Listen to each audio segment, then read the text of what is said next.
Hello and welcome to the Great British Model Railway Show 2024 at the Gaydon Motor Museum. Well, here we are at Gaydon. And this is the organised chaos behind the scenes. We've got our first trolley load of boxes ready to go in, but we are waiting until we are told that our tables are ready. So Dad's in the queue inside and I'm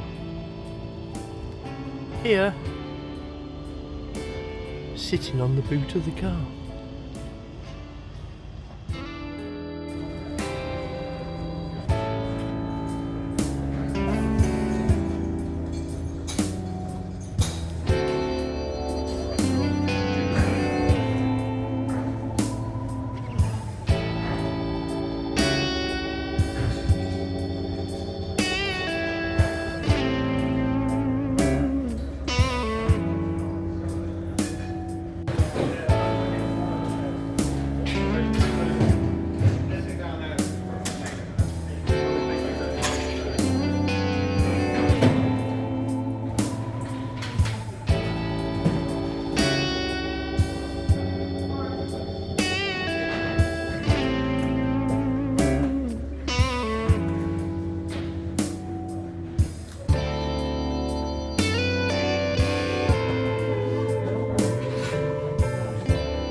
Thank you very much for speaking to us. First part of the interview, I'd like to talk about this show because one of the things I get asked to do on the YouTube channel by people who are watching is behind the scenes of model railway exhibitions and so on. Yeah. And as a sponsor of this show, how do you decide on, I mean, you must get invites from all over the place. How do you make a decision on something as big as that? Well, yeah, it's a very tough decision. We do get invited to a lot of places, and I wish we could do them all, but we realistically can't. My wife and kids would definitely have none of it, and it consumes a lot of time, so we sadly have to be selective. And that selection process, there's various factors to it. I mean, there's the size of the show, so obviously the bigger the shows, the more people are going to be the more attractive ones for us to do. There's a geographical element of it. Obviously you want to get around the country because to see as many different people as possible and to show them new products and new things and get to meet them, hear their suggestions, etc. And then there's timing as well. We don't want too many shows all in a close proximity because obviously we're releasing new models and announcements over periods of time, so we kind of want as much new news as possible. But yeah, we've been coming to this show for a number of years, and I particularly like this show. It's very I find it probably one of those family, it's quite family orientated. So a lot of kids here, a good mix of people, and it's generally a very pleasant show. And what does a brand gain from being at a show in terms of, you mentioned some of it, but what do you gain as a brand from being seen at shows? Well, there's a few things really on that, and I suppose it's which one to answer first, but there's the commercial side of it, whereas obviously a belief that if people see your products and see them in action and see them in close up, versus what they might appear on a website or in a video, there's a potentially greater chance that someone might buy them. So that's the correct commercial answers to the question for the accountants that are listening, but the real reason is more from a marketing perspective, and that's actually just to get to talk to people. You learn so much from talking to people face to face, hearing what they have to say, hearing about their experiences. You just gain so much stuff that you would not get anywhere. You wouldn't accurately get that from a forum. You couldn't buy data out there that tells you this stuff. And you just get a bit more insight into kind of what people are thinking, what makes them tick, and then that's what you make your decisions about in the future. And I don't just mean about what new models, because everyone's coming and asking for a so-and-so, but how people do things, how people build layouts in their house, how people get on with things like HM7000. You just learn a heck of a lot from it, and you can sort of take that forward into new developments.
Absolutely fantastic.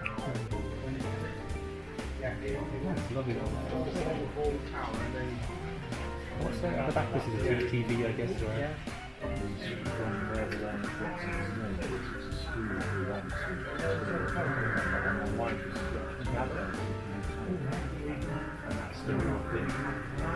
It's actually school, Manchester, so that's some stage.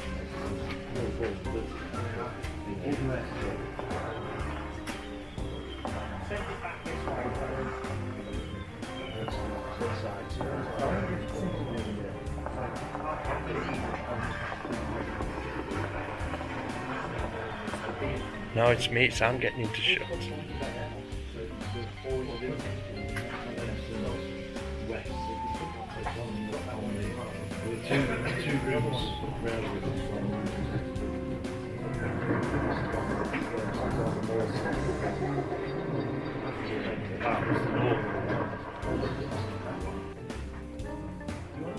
So the daytime scene shows up better on the camera, but it's absolutely fantastic.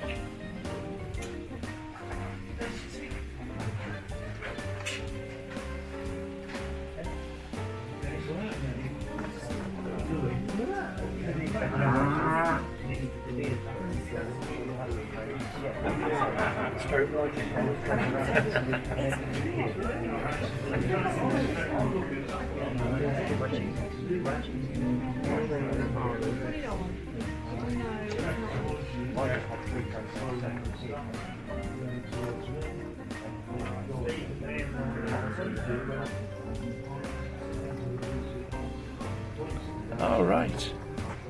So the whole layout goes down.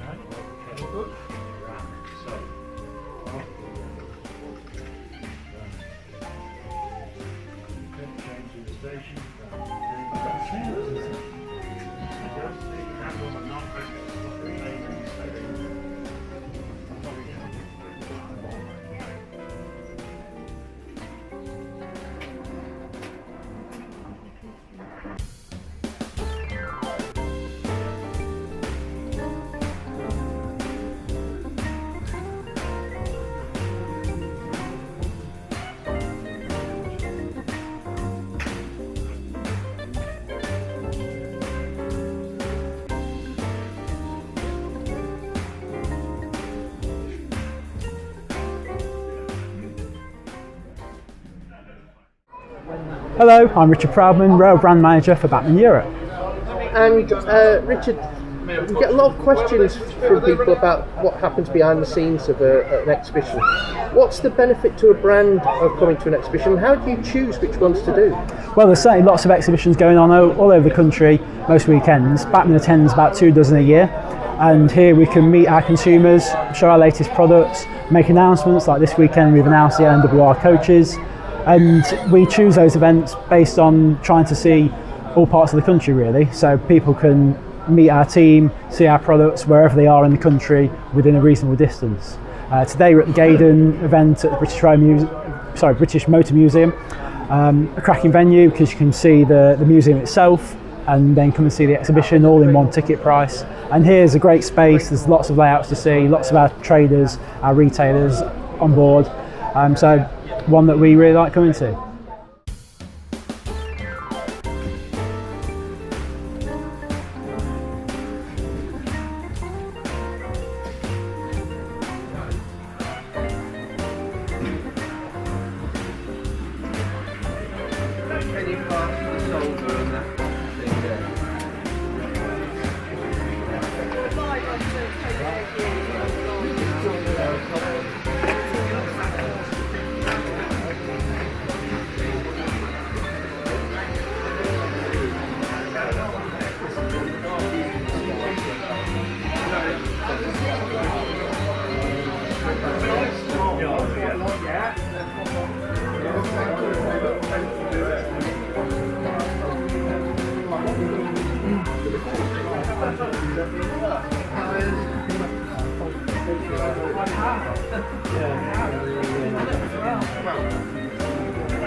Yeah, so my name's Paul Appleton. I'm the exhibition manager for the Great British Model Railway Show here at the British Motor Museum at Gaydon.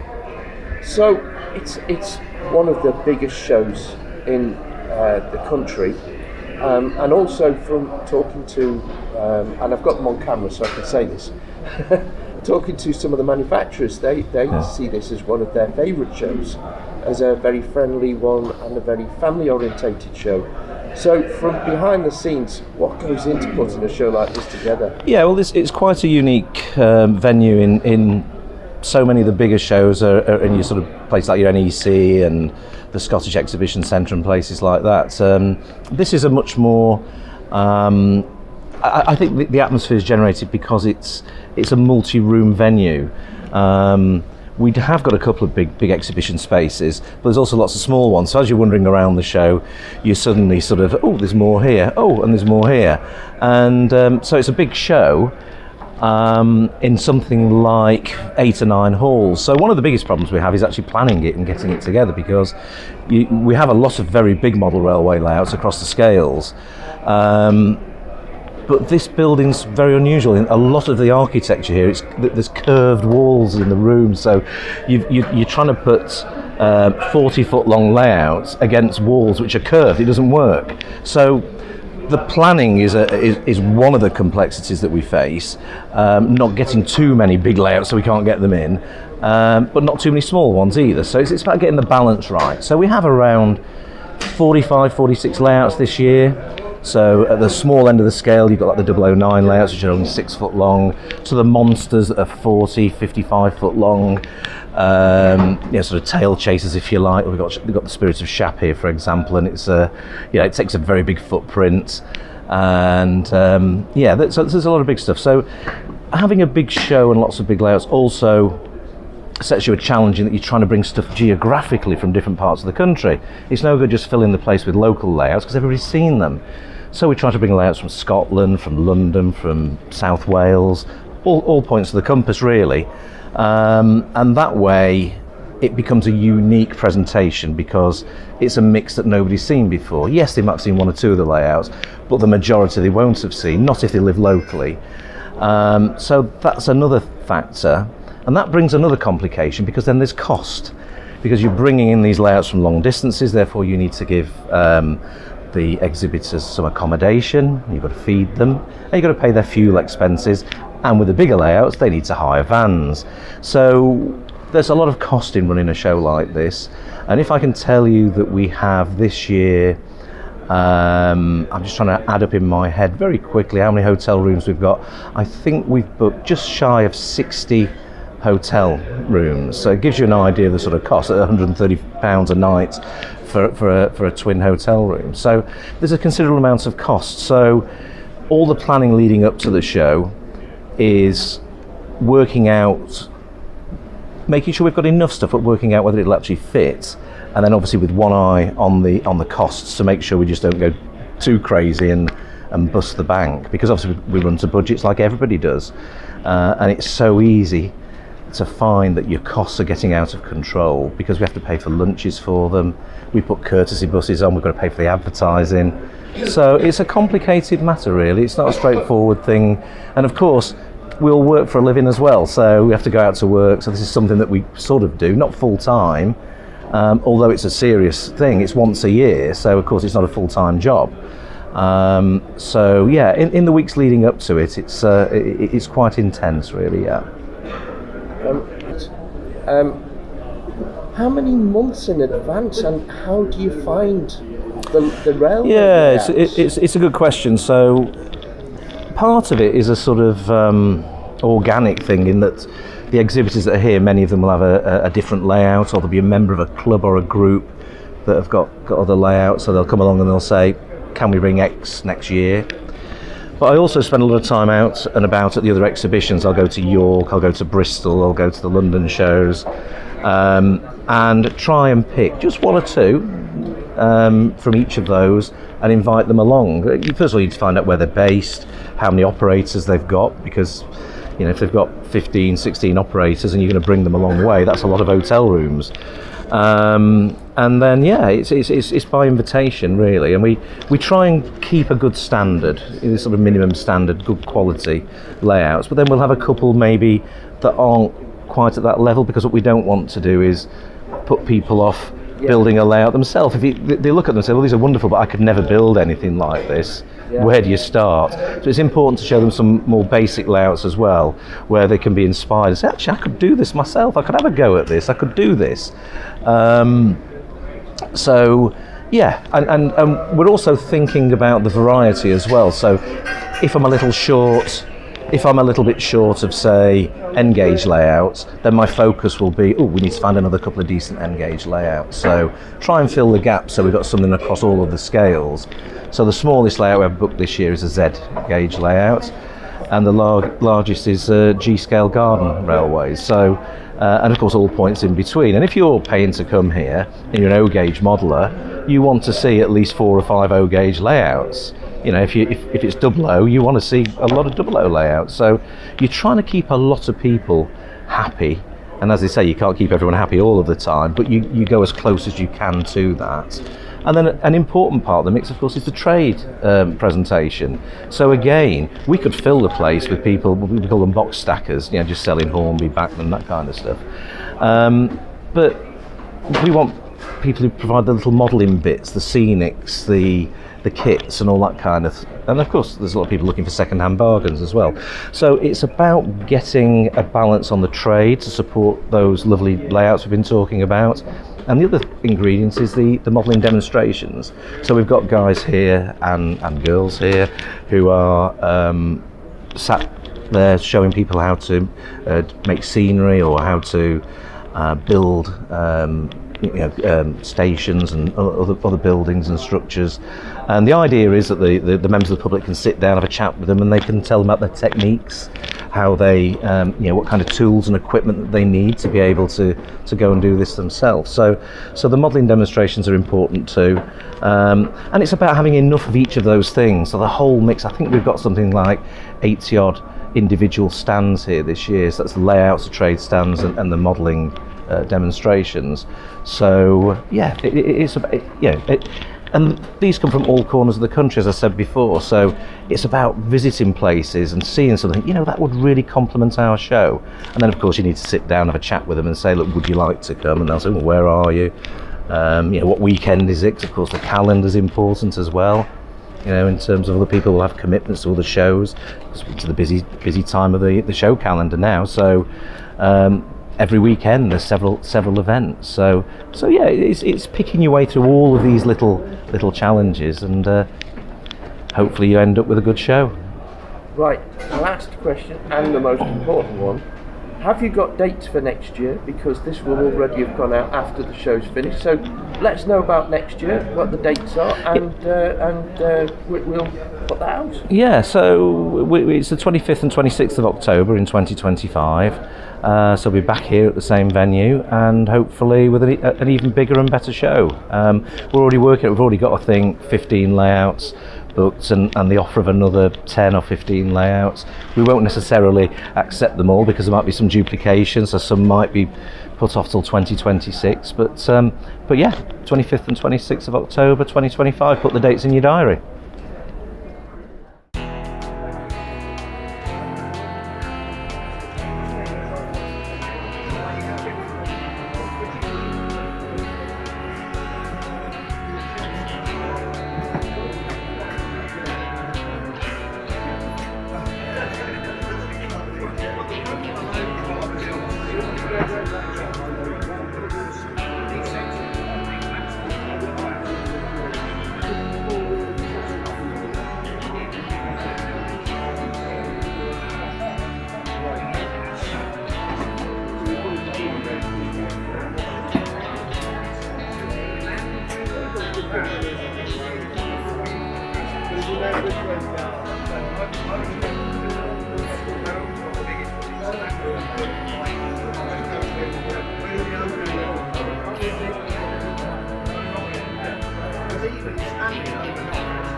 Ron, there's an 062 in front of you. Hang on a minute. Where are you going?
Sorry about this, folks. We've got a bit of a technical problem. We just sorted it, and then we'll be back. Action, action, action. That's all right.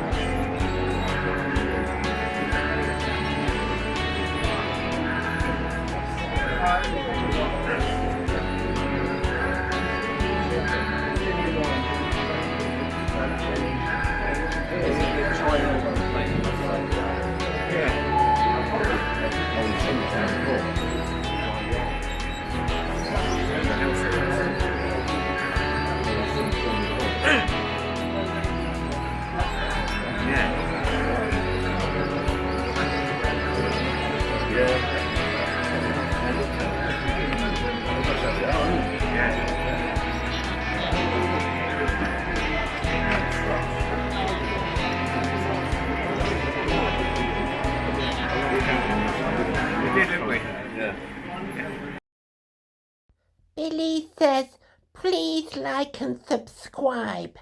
Thank you.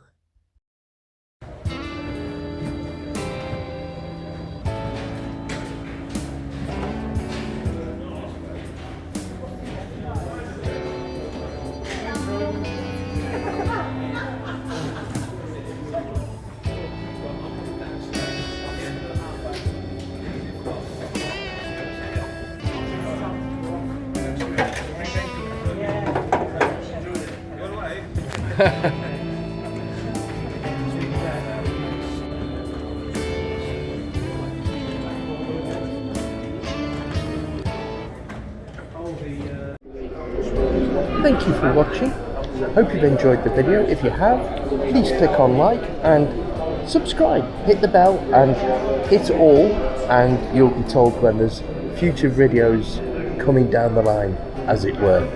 Anyway, take care and see you in the next one.